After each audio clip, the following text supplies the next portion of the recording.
Welcome to episode 11 of The Engine Room, brought to you by Defender.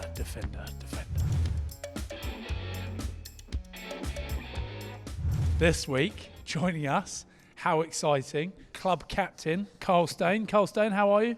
Fine, thank you, Wilson. How are you? Very well, thank you very much. And none other than the wizard, Pete Murchie, former fullback of the club, apparently former captain, you're trying to tell me, which we'll go on to, but current defensive coach. How are you, Peter? Yeah, good, Ryan. Well, gents, let's talk about it. Obviously, the Friday night under the lights with some wonderful weather. And obviously, there was a bigger occasion, and that was to raise money for the Glasgow Children's Hospital. And do you know, we've raised over £20,000, Peter. It's brilliant. That's Isn't awesome. it? Is that the most ever? Is that a record? That is the most we've ever raised. So I'm pretty sure it's like the cumulative total of the last 3 years, Really? if that makes any sense. Oh, that's awesome. Well done to everyone involved and everyone who donated. There's a lot of players, a lot of staff who've obviously got kids, and we do the visits to the Children's Hospital, don't we? And it always tugs on the heartstrings. So yeah, to get over £20,000 is awesome. for those that didn't recognise it, but we wore different socks. Merch, did you notice that we were wearing purple socks? You wore them well. We looked fearsome in them. I thought they looked pretty good, the purple socks. No, well, because every year we get purple laces, but the laces aren't as visible, and to be done, like some boys are just lazy and don't want to relace their boots with purple laces. So I figured if we could get purple socks out of Macron, then easier way to go. Lovely touch. And the other thing was, Matty Fagg actually thought we were wearing the purple training jerseys as well to play. He was like, "What do you mean we're changing shirts?" I was like, "Mate, we're wearing the match shirts. We can't just play in a training jersey." He thought we were wearing the purple jerseys as well. So maybe next year, go a step further and get ourselves a special jersey made up and then auction them off. Here we are. Now we're rolling. Now we've got some ideas. Exactly.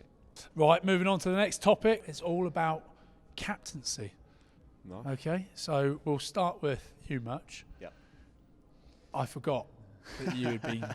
I remember you being captain on occasions, but you were a stand-in club captain, were you? Yeah. And I don't remember this for a reason. Am I right? There was I captain like on and off when the regular captain was injured, and then the 2015 World Cup, which you obviously would have been at and been away for the summer in terms of the camp. Yeah, I took that on for 3 to 5 months after Al had retired, after Al Kellogg had retired. So before once we got rid of him, we've got the hands going. Stay note for you, who I know asked you because I know you got rid of me, but come on, R.I.P. But no, how did it come about for you?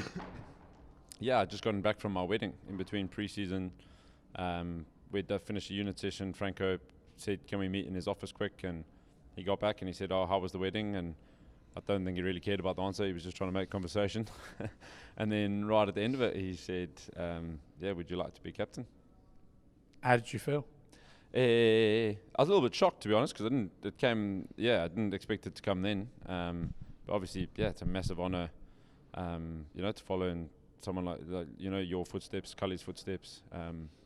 Real honour. So now we'll get into the crux of it. Do you enjoy the responsibilities, Stano? I do, Geese.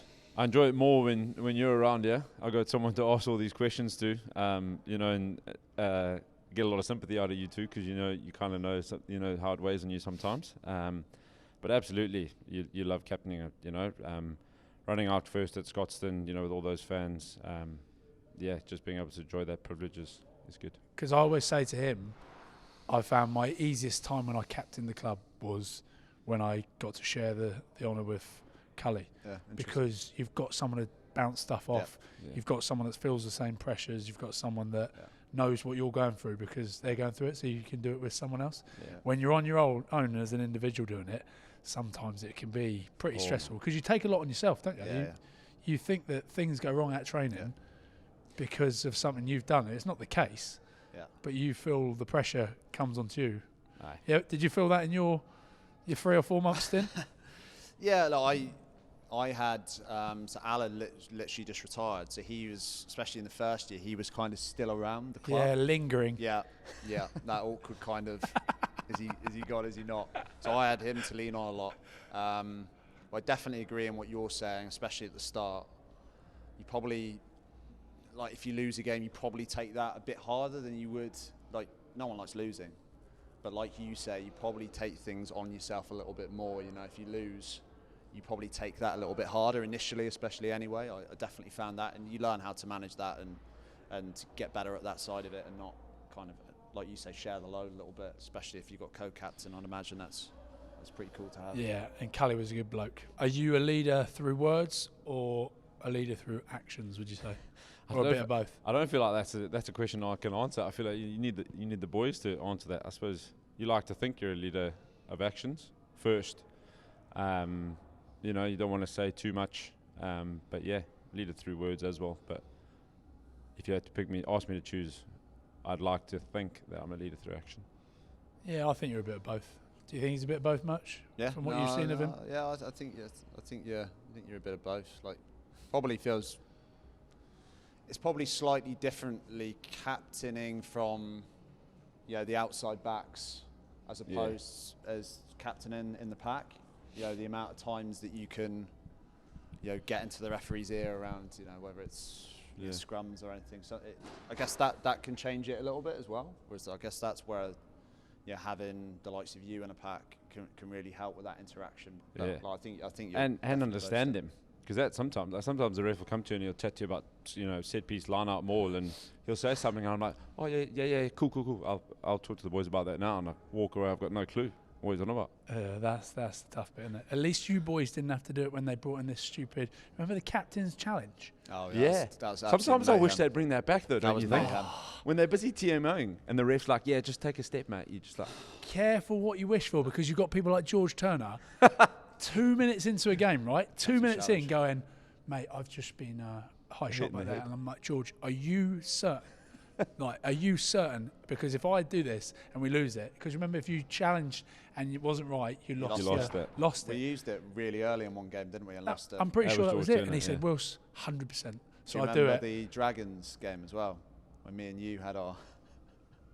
I was trying to tell you to captain challenge. I was running the water and I was trying to get you the captain challenge, and you dislocated all your fingers. Oh, I don't remember that. And the guy, it was a clean headshot. If we captain challenged it, it would have been a red card. Oh, but you weren't understanding what I was saying, and it had happened. 4 crooked fingers. They kicked the penalties. Time had passed. I think you had 90 seconds or something like that. Yeah, something. And you like dislocated your fingers at the. They were getting cleared out the ruck. So you were. Anyway, it was a shambles. It was, wasn't it? The referee was just like, you turn around to the referee, I was like, I've got no idea. I do remember, because I said, captain's challenge, and he went, for what? And I went, I don't know. Someone's just told me. Pete Murchie said, Waterboy's just told me captain's challenge. He's like, yeah, but for what? And I'm like, Murch, what for? I didn't have a clue what was going on. Yeah, I do remember that. Your fingers like this. Dodgy it was. I thought it was a shambles. And that game, Dragons captain challenged about 5 times. And got them all right. Which is annoying. But but you got George Turner screaming at you, and then they check it, no, nothing, lost its track. And then everyone's going, what have you done, Wills? Why did you do that? So at least you don't have those pressures. Yeah. I was just looking at George, and George, you know what he's like Homer Simpson into the hedge, just took no responsibility. Well, we hope you've enjoyed the last episode of The Engine Room, brought to you by Defender. This will be the last episode of the season. Thanks very much for joining us, guys. Goodbye. Cheers. See ya. Goodbye. Goodbye.